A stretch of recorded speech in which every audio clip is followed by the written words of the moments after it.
Welcome back to Carrying Wayward, a supernatural podcast for fans who aren't ready to let go and newcomers to the series who are ready to jump in.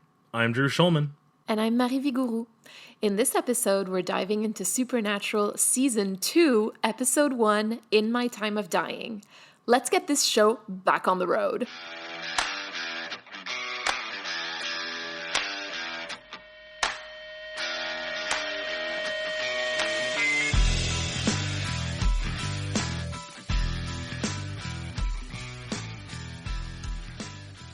We're back.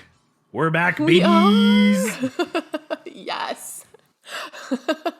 I know, I'm trying to do that thing where it's let's remember that this is a show and we're professional and there's how long has it been for the listeners since they last heard us? We haven't recorded together since the live show. It feels like a really long time ago. And I don't know, for some reason, it also feels like a lot has happened since. I'm very happy to be back. I'm happy that our listeners are still here listening to us. And I am just looking for all the joy I can before we discuss the episode because it crushed me emotionally, but we'll get to that shortly. How about we get started with your very famous 2-minute recap?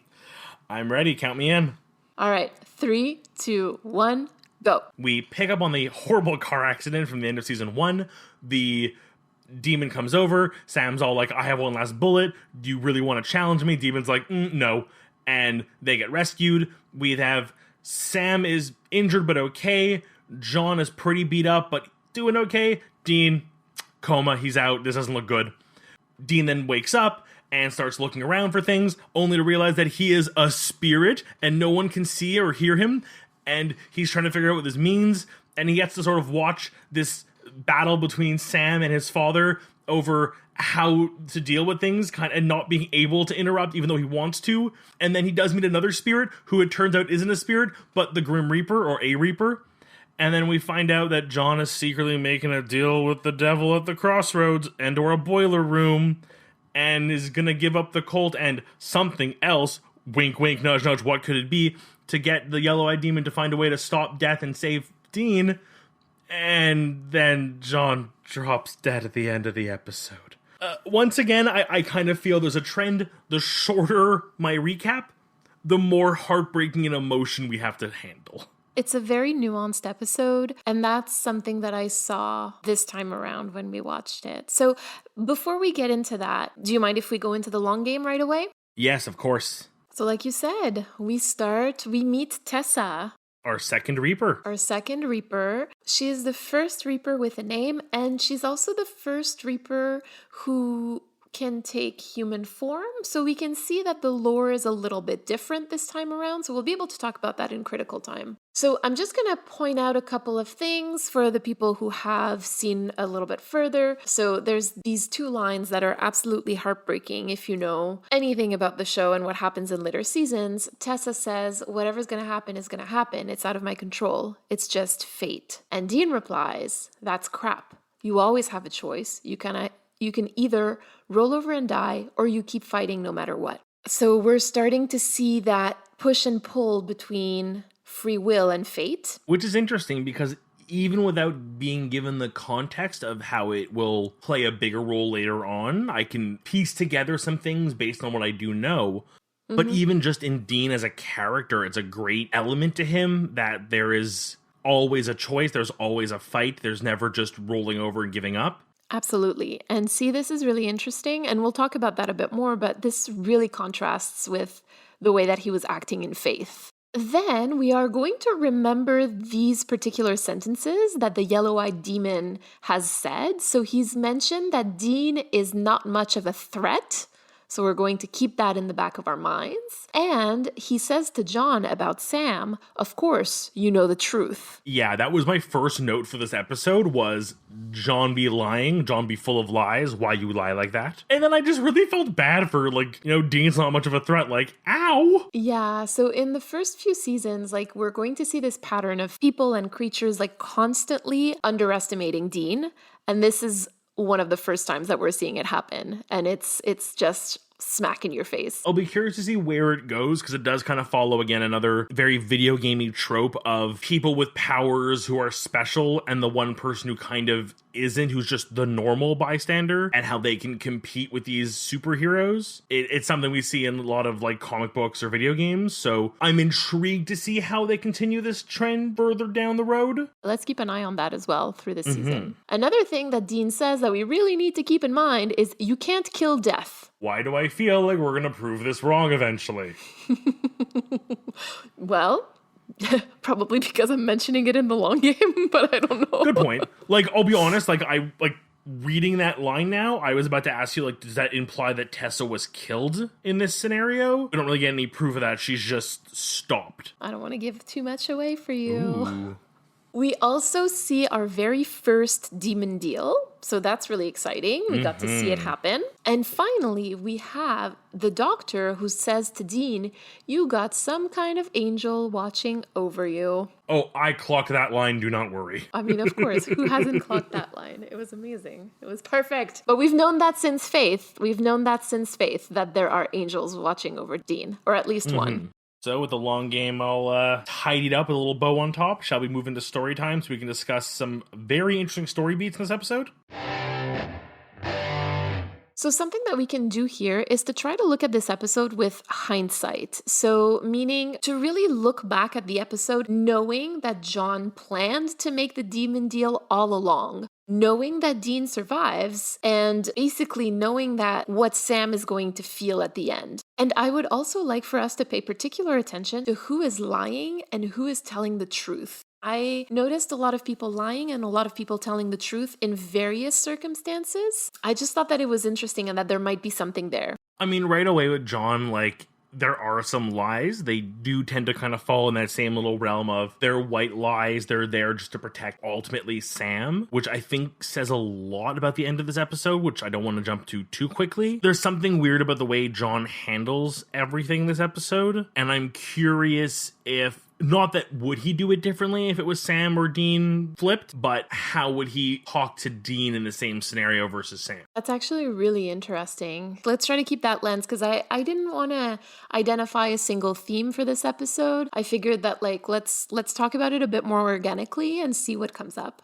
All right, so let's start with Dean. Just make a general comment about Dean. I thought that this episode contrasted with Faith so much because in Faith he was like, I'm going to die, Sammy. I just want to live out my last few weeks calmly, the way that I want to, just let me die. And here, he does not want to die. He's like, go find a hoodoo priest who can lay some mojo on me. I'll be fine.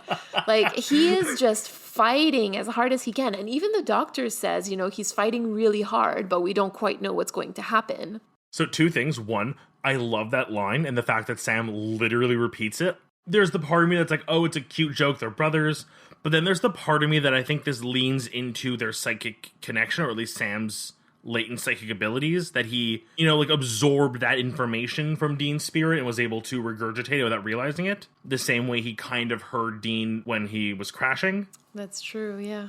So, yes, it's a cute joke, but looking back now, I almost kind of think it might be a sign there's more to this, and I'm curious about that. Do you think I'm reading too much into this, or are we going to learn more about Sam's powers and think this could be a foreshadowing? So again, looking at this from where I stand and not wanting to break the imagination of this, I think that it was more to show how linked they are rather than how powerful a psychic Sam is. But I can also see it interpreted the other way around. So my personal interpretation is that it was to show their bond of brotherhood, but I would be totally okay if somebody said, no, this is to show how psychic Sam is. I'd be like, oh, okay, cool, that's fine. That works. Yeah, I think I prefer the brotherhood angle. I really just like the idea that it's they are so like-minded in some ways that those kind of jokes come to them naturally. But to the actual point you brought up, though, it is a very different direction for Dean, but also Dean has been through so much since Faith, and I feel like now he has seen why he is so needed, that him not being there would be such a dangerous combination for John and Sam, that he needs to get back up or they are going to fall real fast. Well, is it that he feels... So yeah, for sure, 100%. I get that. I see it. I see you 100%.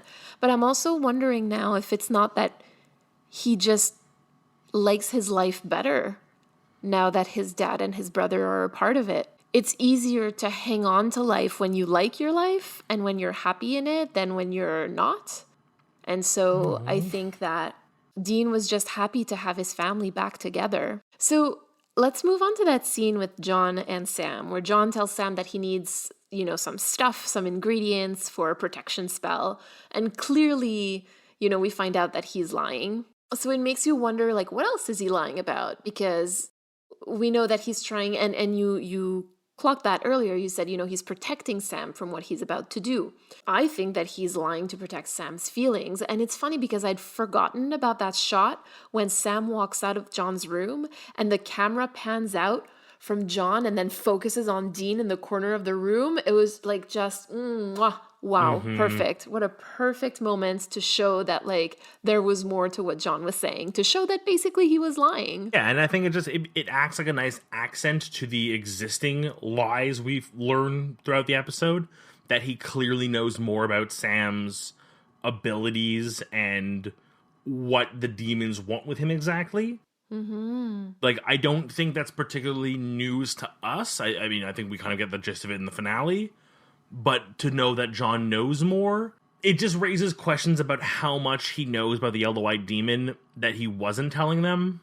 It's just awful because the Winchesters, like, they never tell each other the truth. I mean, just to break for a second, that is the trope of most television. If people just spoke to each other, you'd resolve 90% of the show's problems. Every show ever. Fight me on this one. Oh my God, that's so true. Okay. Again, if we continue chronologically in this one thing that I thought was really interesting is that they make this parallel between the Impala and Dean. And when Sam goes to pick up the car and Bobby's there and he's like, listen, kid, like this car is not worth anything. Like, it's not even worth the tow. Like, why do you want the car back? And then Sam gets just like so emotional about it because he knows that his brother is like dying on a ventilator. And he goes like, even if there's just one good part, we can't just give up, and you can see that Bobby is like, okay, like, I see what's going on. You got it. I got you. Like, I'll tow the car. I will pay the money that it takes to get the car back to my garage and we'll fix it up. And it's just so soft, like so parent-like. And especially when you contrast it with the moment that Sam had with John earlier. And I want us to notice that Bobby actually told the truth to Sam about the spell. That's what I wanted to get to, was it's literally showing us two different parental figures to Sam, one lying to him, albeit to protect him, and the other, you could see that he wanted to keep the lie up because he wanted to protect him, but he also goes, I can't do that to you. I have to be honest because I respect you. Well, there you go. And that's sort of what I want us to keep in mind and to kind of scratch at here. Like, what are the pros and cons of each approach? And I mean, we don't need to like really break it down here now, but let's just keep that in mind because, like you said, he tells them the truth about the car and about the spell. Like, he tells him, like, the car is not worth crap right now. The spell is not for protection.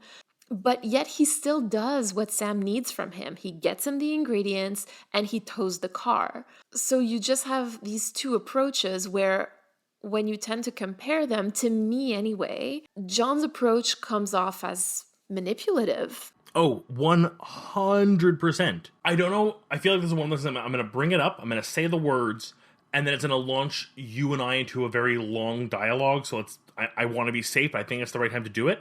How do you think things would have gone if John was honest? If John said, listen, like, I don't care what you say, but I'm just going to say it. I'm going to summon the demon. I'm going to make a deal with him. I'm going to give up my life, and I'm going to save Dean. Like, what would have Sam would have tried to stop him. Sam would have fought him. Ultimately, they may have found something. I don't think Sam would let it happen. I mean, clearly, the idea of John dying is something Sam will not let happen. But I sort of want to stop you for a second here, like before we get any further. I don't think that John was intending to give up his life. True. That is true. I don't think that was part of the original idea. I think he wanted to give up the Colt for Dean's life because he thought that the Colt would be enough. But the demon sort of cornered him and said, well, no, I want more. You got to sweeten the pot. And I don't think that I think John was prepared to do it, and he did it out of love for his son. But I don't think that that was the original goal. I think that John was really devastated about having to give up the colt. But I still feel like Sam would have been a hindrance. But you know what, though?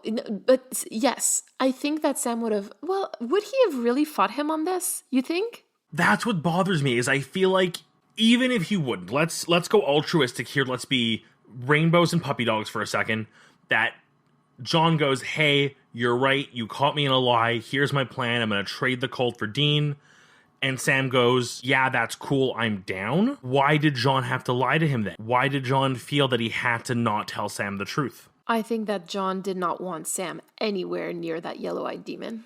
I think John may have been afraid that Sam was too intent on getting the demon back for what happened and would have tried to turn it into a trap or a trick or something. At the end of the day, I think it comes down to lack of trust in Sam. Because no matter if it's your interpretation or mine, I think that we come down to an idea, a moment where we realize that John does not trust, or not that he necessarily doesn't trust him, but he doesn't trust him enough. So then maybe he's not protecting him, he's protecting something else, the status quo or the mission, like whatever. Like he doesn't trust Sam enough to do this. And so therefore, like, we can't really say that John was not telling Sam to protect him. Ooh, I don't like this conclusion, but I guess it makes sense. Like, it feels icky, but it's the only thing that makes sense. Well, let's move on to the next point that I have in my notes, because I think that this, like, I don't know, it sort of ties into it in some ways. Because, you know, we were talking about John's original plan, which was to just give up the colt, right? And we have this scene where Dean just, like, yells at John, you know, like, I've done everything you asked me, and you haven't called anybody, you know, like, I've done everything you wanted. And it, you know, he's basically, this is Dean being afraid of dying and afraid that his dad has, like, forsaken him. And I keep seeing, like, the biblical moments in these early seasons on this rewatch, and this is just very, like, Jesus-like of him, you know? My God, why have you forsaken me? You know, Mark 15:34 for context. This is when Jesus is being crucified and he's about to die, and he feels completely abandoned. Now, of course, we've already made the parallel between what Dean thinks of John and God, and this seems pretty fitting. So we've talked about, like, in the later half of season 1, about how Dean is, like, slowly losing his faith in John. And we're really seeing that in that moment. Like, Dean is not trusting his dad. He doesn't say, oh, I know you're going to find a way. I know my dad is going to find a way. I know dad's going to do this for me. He gets angry with John, you know? What kind of father are you? And so I just think that that is, like, such a page, like a milestone for Dean. He doesn't trust John to save his life. It's almost like this is the final nail in the coffin, and he finally has now realized his father is just a man and not the best man. And this is the moment when Dean, I think, fully lets go of the faith that he's had in John up to this point. He has fully given up. Even just from that point on in the episode, every time he is trying to do anything to reconnect with somebody, it's Sam. Literally, like, there's the fight where he knocks over the glass and makes the Swayze joke, but besides that, he has fully ignored John. He has, like, written him off, like, you're not going to bother trying, I'm going to go get Sam on my case, because Sam will try. Yeah, Sam will try. Which, again, leads a little bit again towards the end of the episode. I want to know what John said to Dean, and I feel like I'm not going to know for a while. It's going to take some time before we get there, if season 1 is any indication of the pace at which we're going. So, yeah. But ultimately, I'm wondering how whatever was said to him will affect the way Dean feels about John moving forward, with the assumption that he is gone off this mortal coil. Well, I mean, there's going to be a lot of moments where we're going to get to talk about how Dean feels about John. So don't worry about that. We'll get to talk about it. So we've talked about why John was lying to Sam. We've given our own interpretations, but I'd like to talk about the effect of that on Sam. Because Sam is angry in this episode, right? We've talked about Oh, this. yeah. Right? It's there. It's in your face all the time. Sam is really upset. So he thinks that John wants to summon the demon for revenge, which in hindsight is really quite painful, knowing what John is actually planning. And to be fair, I don't want to blame Sam for making that assumption because he's acting with the information that he has, which is John has hunted this demon for the last 25 plus years. John wants to summon the demon, and John hasn't told him the full story. So Sam doesn't know what the plan is because, again, John's not telling him what's going on. And this brings us back to Dead Man's Blood. And we saw how, like, not letting the boys in on the plan backfired on him. So, like, Sam is dealing with these gaps in the narrative in front of him, and gaps invite interpretation. So he's filling those gaps by making his own interpretation of the situation as best as he can.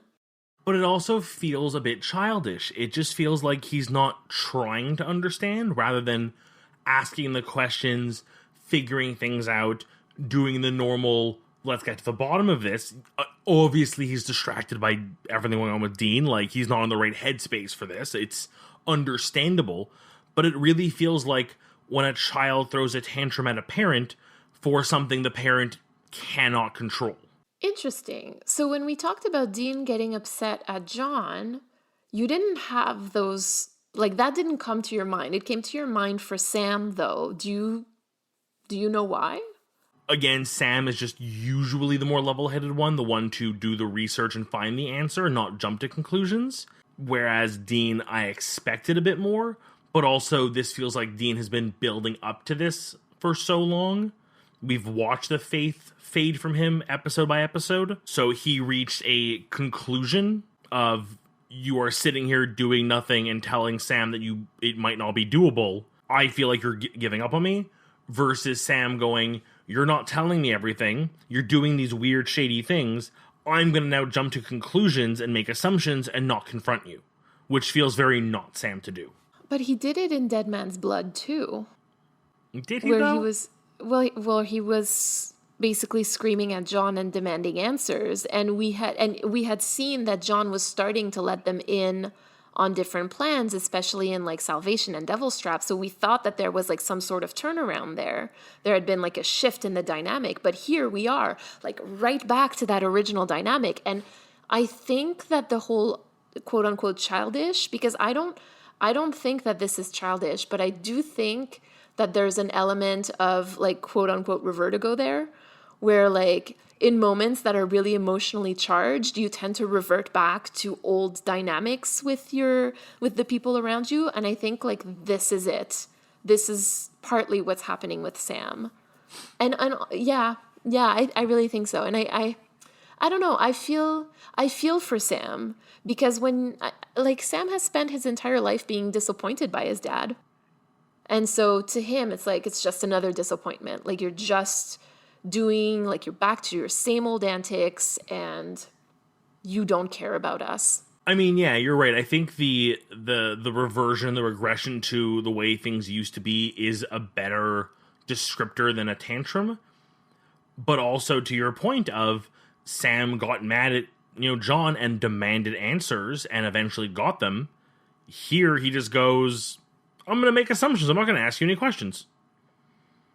Even had Sam gone as far as to say, explain to me why you're planning to summon the demon, or at least John could have turned around and lied and said, because I want to try to fight him one last time, I'm worried that he'll make a move on us while we're here in the hospital. Like, you're already in for a penny, in for a pound. You're already lying, just keep lying. Mm-hmm. But Sam doesn't even give him the opportunity to lie. Sam just puts lies in his own mouth and goes, that must be what's happening. I'm right. I'm Sam. Yeah. I mean, there's definitely also like an element of that, right? Like, I'm right. I'm Sam. I think that you've coined it really well here. So yeah, definitely. Our next t-shirt. Yeah. I'm right. I'm Sam. I love it actually. I guess like the thing is like John had already lied to him about it. So like you said, in for a penny, in for a pound, what tells you that he's going to tell him the truth? So what's the harm in Sam assuming something or not, right? So this is just a tough situation that's brought on by John lying about something when he could have just told him the truth. But he didn't. He chose not to. And there we are. Here we are. Here we are, as per usual. Well, let's move on to that moment where you talked, the Swayze moment. Where, like, Dean is really trying to mediate the fight between John and Sam. And I just, like, this kind of gets, again, like, we're segueing really nicely into this because, like, as always, like, John starts, like, pummeling on Sam and, like, this demon killed your mom and your girlfriend. And, like, we know, and it's really, what's really upsetting about this moment is that if we're looking at it in hindsight, we know what John is planning to do. He's giving up the colt in order to save Dean's life, and yet he's arguing against that. He's like, this demon killed your mom and your girlfriend. As if this was information that Sam could forget, one, or as if this was even useful information right now. Like I said, I think that this shows you at this point that they're just taking out their fear and their frustration on each other by just yelling at the other one, and they're not communicating. They're just assigning blame. And, John even acknowledges that at the end of the episode. He's like, half the time we're fighting, I don't even know what we're fighting about. We're just butting heads. I think that's like what you said about, them going back to that place of childhood. I think you're right. I'm torn. Part of me wants to suggest that John's choice of causing this fight the way it happened was to boil the emotions, was to keep Sam on guard and distant so that he can get away with his master plan, that, like, we're playing chess. He's a few moves ahead of Sam, which seems to kind of be John's MO. He seems to always be a few steps ahead of everybody in a positive way, at least in this case, albeit not for the best reasons. But then you're also right. Part of it is just like you said.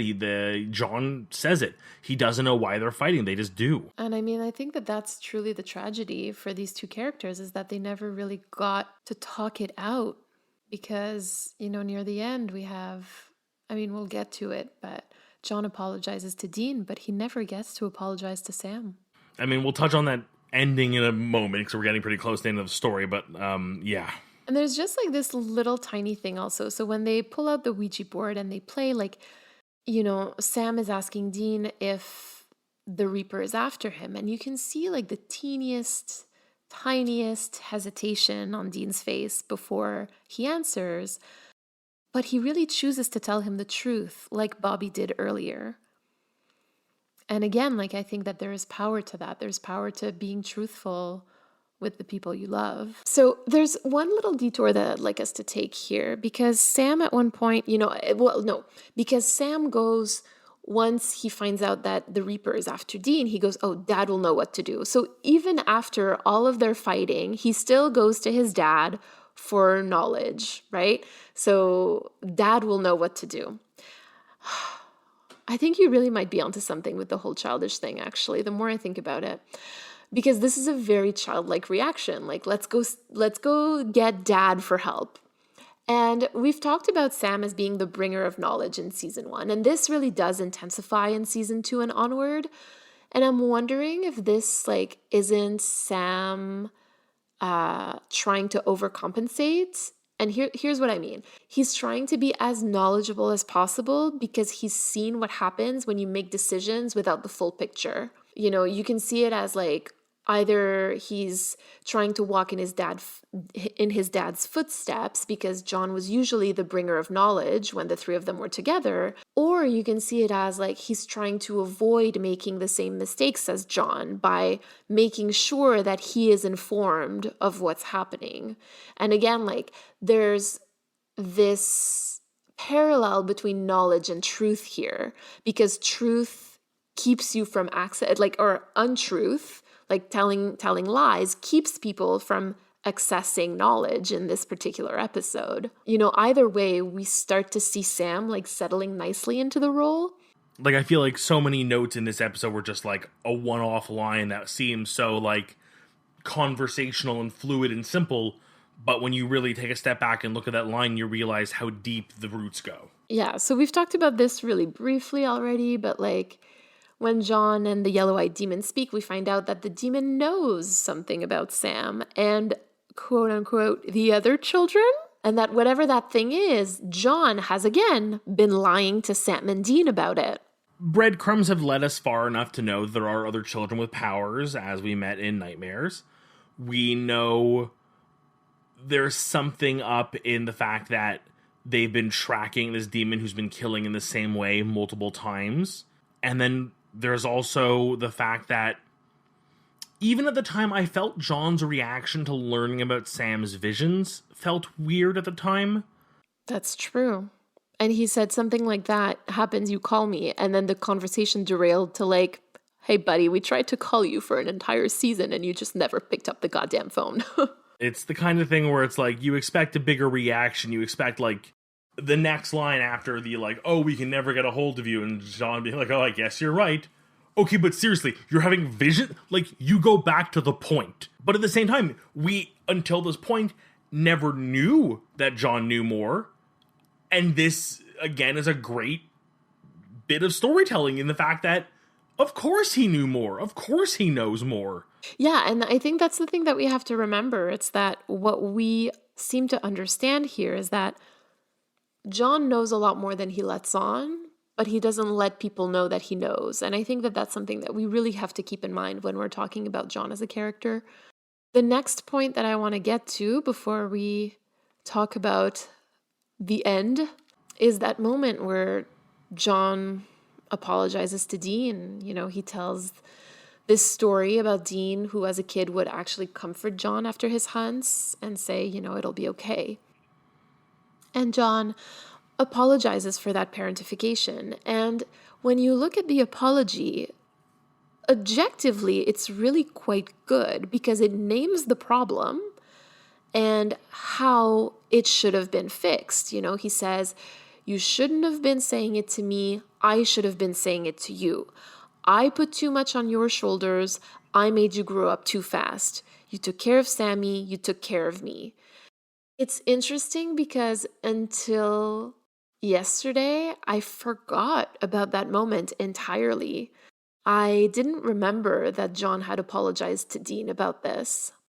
It's powerful. It really, and you're right, like reading through it now and talking about it again, it really is a complete apology. It isn't just a, I'm sorry this happened. It's very truly a textbook apology, which is thought out. This is not just a off the cusp type thing. This is something he's been thinking about.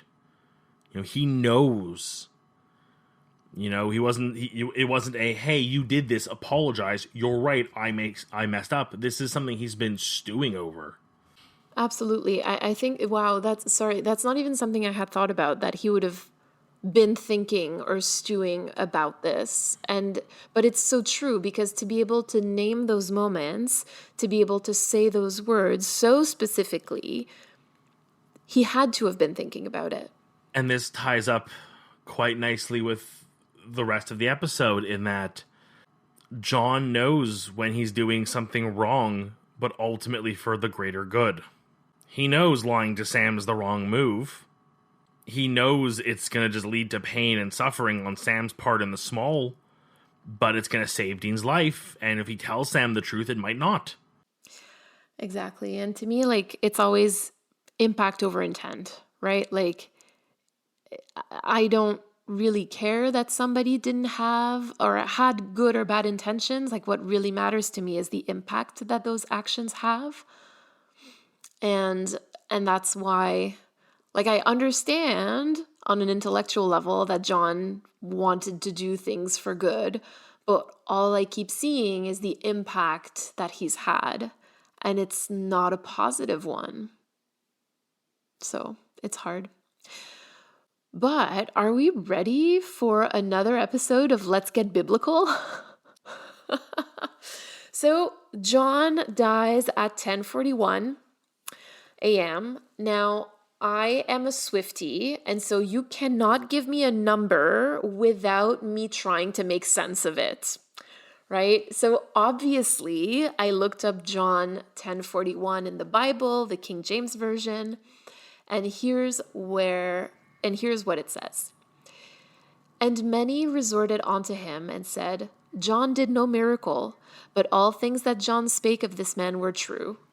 Basically saying that, like, John wasn't a perfect guy, but he told the truth. Which is so interesting considering what we've been discussing in this episode. So, John has basically been lying this entire episode, so where did he tell the truth? Oh, that is messed up. Maybe in what he said to Dean? That's the only place, and I think that just makes it even harder because I want to know what he said.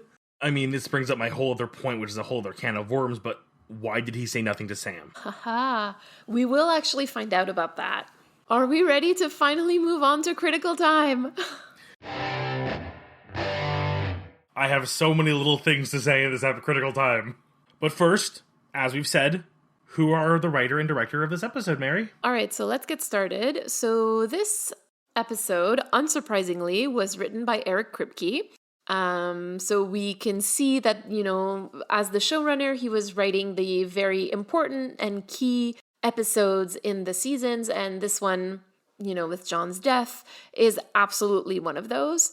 So we are seeing Eric Kripke's little paws all over this episode. It was directed, it was directed by Kim Manners, and that's honestly probably why the cinematography is so good on this one. Like, the visuals are just absolutely gorgeous. So we'll try something else too, not just the visuals, the audio. Really? So there is something, I caught it right away. Okay. And I'm guessing you didn't then, and I tracked it throughout the entire episode. Dean's footsteps never make noise. He's barefoot. But even then, barefoot on like linoleum floors like that, and oh yeah, it's I true. actually think he might be wearing like something. We'd have to double check that, what he's wearing. But regardless, like, you're in a silent hallway, and unless you're tiptoeing, your feet are going to make some sound hitting the ground, especially if you're running around. That's true. They are silent at all times. Interesting. Showing that he is indeed a spirit. I love it. So even the first time he stands up before it's revealed, I immediately go, why are his feet silent? Really? You picked that up? That's so cool. Instantly caught that. I'm like, because like there's still ambient sound in the scene, but his feet hitting the floor, zero sound the whole way up the hallway. And then I had to check the entire episode, but that to me was just like directorially, mwah, chef's kiss. Wow. Well, yeah, but there you go. Like, that's Kim Manners for you. Like, he was a fantastic person for this stuff. And we'll see, like, as we see more episodes directed by him, it'll you'll notice instantly when it's a Kim Manners episode. Another little tiny thing that I want to mention is that In My Time of Dying is actually the title of a Led Zeppelin song. And this is something that we're going to start seeing a lot, especially in the first 5 seasons, that they use Led Zeppelin song titles as episode titles. So it'll be fun to track. Can we talk about the continuity of the lore, the Reaper lore? So one thing to keep in mind, I think, is that later in Supernatural, or like at the very least, we're starting to get hints that Reapers are actually angels. So I don't know if you caught that or not. But that's something that becomes, I guess, like a thing where Reapers are actually angels. They're a specific kind of angel. They have a specific role, which is to reap, well, dead people, I guess, the souls of dead people. And it's interesting, but like the visual representation also of the Reapers has changed dramatically from Faith. Looking at it now with the context you've given me, yes, I could see the angel angle. For me, it almost felt like they were a neutral party. Like, you have angels, you have demons, and then you have, like, Reapers that are their own level, which... Yeah. I have read many a lore on the subject of Reapers, just personal passion of the occult and demonology, and I have seen a lot of stories that have gone both directions, or all three directions, to be honest, of... They're demons, they're angels that are guiding spirits, and then they are a neutral party that is just there to act as a gatekeeper. Yeah. Very often, a lot of cultures do seem to see the Reaper as being Limbo's version of an angel or a demon. Mm-hmm. You know, angels, heaven, heck gets its... I don't know why I censored myself.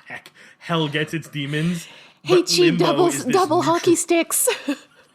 But limbo is this neutral zone that's allowed to have its own guides to basically move people between the afterlife and life, even in some cases. Yeah, so I'm not sure if at this point we're supposed to be thinking or knowing that reapers are angels or not, but like let's just keep in mind that eventually we're going to find out that reapers are angels. So I think we should definitely keep that in mind. But it makes sense in the way that Tessa positions her role in the afterlife. It's not, I'm a reaper, I choose when you die. It's, you have died. I'm here to guide your spirit to an afterlife. And if you don't choose to come with me, you're stuck here as an evil spirit. Ooh, okay. So you hit that, I don't want to say nail, but like you definitely hit that point that I wanted to bring up, because we're told, what happens when you don't go with the Reaper. So it's interesting because in Faith, we were told that the Reaper comes to get you when you're still alive, right? And that you can run away from it. But here we find out that if you run away from it, you become a spirit, an angry spirit, and you stay stuck on Earth and you're driven to madness, I suppose. Yeah, so we find that out, and that definitely stays, and we get to explore that a little bit more in later seasons. Okay, I'm very intrigued because I do love that as a concept. I just love the idea of like choosing to go with it.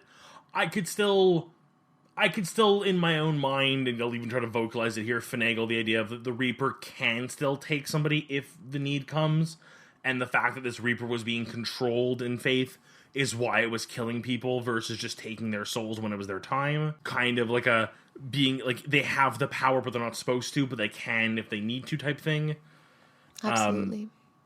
Again, that's like, we'll see if next time we have Reapers, if it affects my current mindset lore I have for them. But can we also, while we're on the topic of Tessa, touch on one of the lines she brought up that I thought was really fun? Sure. Dean makes a joke about, not being, ready for 72 virgins. I don't like prude chicks. Yeah. And Tessa responds, oh, you're cute. Like, you're clearly joking. And there's that part of me that goes, are you laughing at the fact that he doesn't like people who are prude, or the fact that it would be just chicks? Aw, Tessa. She already sized him up. Like, I didn't think it was worth bringing up in the lore of, like, reading Dina's bi. I think that was just a cute little aside for us. Yeah, that's true. That is a cute little aside. But the fact that cute little line can be read both as a bi line for Dean. Like, it doesn't necessarily go towards the, like, a check mark in the, we believe Dina's bi. Like, we know that. Yeah. And this line is just cute and does play with that a little bit. Yeah, exactly. And that's really interesting because, sometimes, like, it's the little things also that are interesting to look at. Like we discussed a little bit earlier about how these tiny little throwaway lines we can extract so much juice out of them. And I think that this is definitely one of them, where it's funny because when she said that, I was like, hey, like, like I sort of like chuckled to myself, like, oh, I did the exact same thing. Don't worry. It's exactly why I brought it up. And I knew you would have too. Like, I knew, like, hearing the line and going like, I'm going to bring this up in critical time and Mary's going to give me her chuckle. I know it. Yeah, for sure. Oh, there's definitely some chuckles happening over here. And lastly, I know you've mentioned here the slow-mo shot of the coffee hitting the ground. Oh my God. I talked about how much I love the visuals in this episode. And I just think that scene, that moment, like just that slow-mo shot is just like breathtaking because it really shows visually like what it feels like when your heart drops into your stomach. Like you just like, like you feel Sam's anguish in that moment, and you don't see his face, and you don't even need to see his face. Like it's just such beautiful visual storytelling. Like wow. If only every Supernatural episode could be like that. You're so right. The idea of just framing the shot where it's just John and Sam is purely auxiliary to the scene. He is there, he's reacting, but the shot stays on John and doesn't move. Yeah. And the coffee cup hitting the ground in the slow-mo helps deliver what Sam is feeling. But then my inner filmmaker came out and ruined the scene for me. Why? Because they shot that multiple times to make sure the cup looked great while it was falling. Yeah, of course. And eventually they got a shot where it landed standing up, and they had to use that shot because it was just too good. but that's only because they did it like 80 times. And it's one of those things where it's like, you know that if you were to just drop a coffee cup, the odds of it landing standing up like that are like astronomically low, but it looked good. Yes, and it's so funny that you say that, because that's also something I think every time I watch it, I'm like, of course they had to use that take, right? Because it was just so perfect. But still, it takes so much to take me out of that moment that not even that like takes me out, because it's just like, what a beautiful way of making the scene incredibly intimate. But also, so what I find that this scene does is that because we're not seeing Sam's face as he's calling for help, like we can see it, but it's like very blurry, like it's out of focus because the focus is on the coffee cup. It allows us to really project our own emotions. And even me, who, as you know, has many problems with John, I was devastated for Sam in that moment. Like, you just want John to be okay, and you know that he's not going to be. You know that he's passed away. Like, you just know that. But you're hoping that he's not. You're hoping that he's going to wake back up, and this is done with just like a shot of a coffee cup. Like, can you imagine the brilliance behind? I don't know. I have to stop because I could be talking about this for an entire episode. Oh, it is a brilliant shot. It reads the emotional energy so well. And you're right, even as we sit here and we go over how much, like, I feel like this episode alone, just our discussions, reminded me how bad John can be. At the end of the day, he is a human being. He is loved and he knows love and he has known so much passion, that to see him go like this, especially when you make the connection real quickly, that this was clearly the sweetening the deal portion of the deal with the devil, that, I know. Yeah, I mean, there you go. So at this point, like, John is no longer part of the boy's life, or like in his corporeal form. And I mean, I'll be very transparent for a second. I know he comes back. I have seen the episode where he shows up again. I can vaguely recall the scene because I think it's when they finally do kill the yellow-eyed demon in the season finale. And even knowing that, this still just pulls at your heartstrings. Of course it does, because they do such a good job at it, like, frankly. And I mean, of course, like, Jared Padalecki is a fantastic actor, and so you're seeing the pain in his face, but like, and I don't want to take anything away from that, but we don't even need it. We feel the scene already without his acting, and I don't know. Yeah. we could do this all day and we shouldn't. But literally. Shall we move on to the crossroads? May I begin? Please. As weird as this sounds, something I complained about this episode is the thing I want more of. Tell me. As much as I complained about John's lying and how it wasn't really addressed in the episode as much as it should have been, that Sam kind of just accepts it and doesn't try to question him, I think I would have liked, one, Sam questioning it more, but more so to have more of those lies, because I really want to drive home what their relationship is, and I feel like the time they do speak to each other, the way they speak to each other, does so much to build the relationship between Sam and John, especially where we end up at the end of this episode. I feel like they could have driven that home a lot more, and by that side of things, I think we could have. I don't want to minimize our time with Tessa, but I think we can minimize our time with Dean running around the hospital trying to figure things out. Okay, that's one thing that we didn't talk about, but I absolutely agree with you, Drew. Like, this was a very Kripke episode in the sense that, like, there was a lot of movement that I felt was not necessary. We moved around a lot in the hospital, which, by the way, for some reason, Dean was, like, in the obstetrics aisle, like, wing. I don't know. I don't understand. But it's true. There was so much moving around.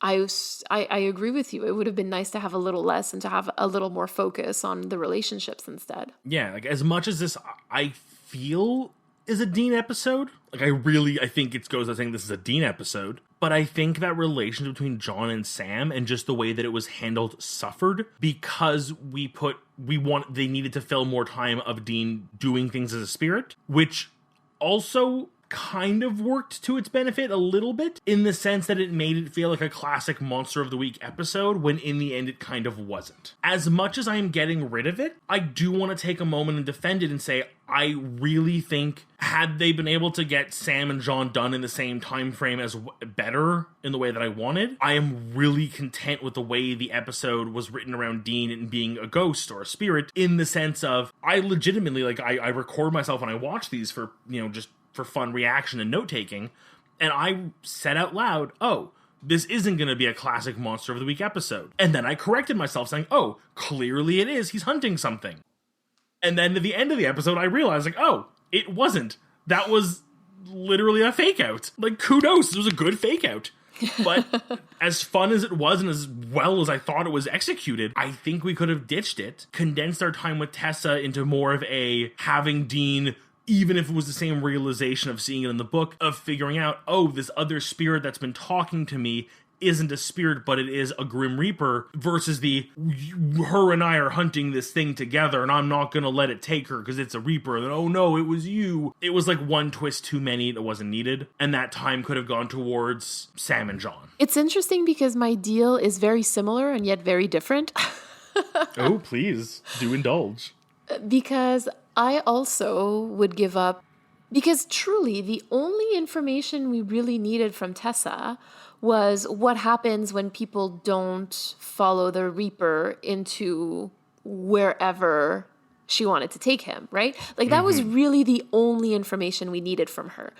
And that, I feel, could have happened like fairly quickly, even though I understand that the goal was to build a relationship between the two, which is nice. But especially considering that Dean doesn't even remember this when he wakes up. So like, we've invested all of this time, right? So we've invested all of this time into the relationship between Dean and Tessa, and we have quite literally nothing to show for it at the end. Anyway, I definitely have problems with that. And in that optic, I would have liked to cut down on that. So I agree with you on that. So let's cut down on that. On the other hand, what I would have liked to see more of, actually, I would have liked to see Dean be able to respond to his dad when he apologizes.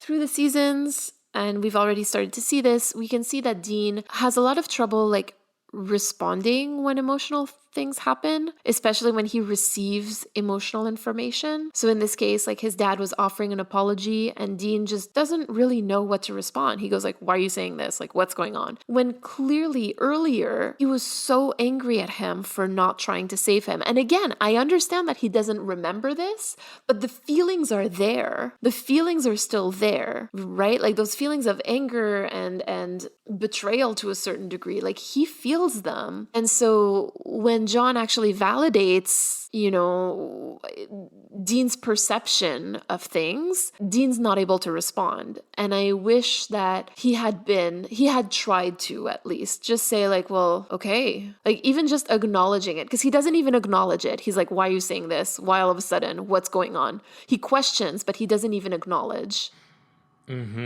Yeah, that's one thing that I really wish that Dean had been able to flex and practice. It's to how to receive emotional information from people. Yeah, that scene, it felt rushed. Yes, I guess I get the stakes and the pacing and the big reveal at the end with the coffee cup and Sam, but it felt rushed. And for what? For Tessa time? Ugh, I don't know. It's just, I find it super frustrating. Yeah, no, and again, like, I liked Tessa, but you're right, it wasn't worth the trade-off. And the worst part is, like, we do find out more about Tessa later on, but really, like, this is not something that Dean really remembers. So, I don't know. Yeah, it's interesting when we fall kind of onto the same thing. It just goes to show that that despite our different views of the show and how we may interpret things differently, we do agree on the big point, which is, I think, why this works so well for us. Yeah, that's true. And we can both see when certain people in the hot seat of their own show can take things away from where they should be. Mm-hmm.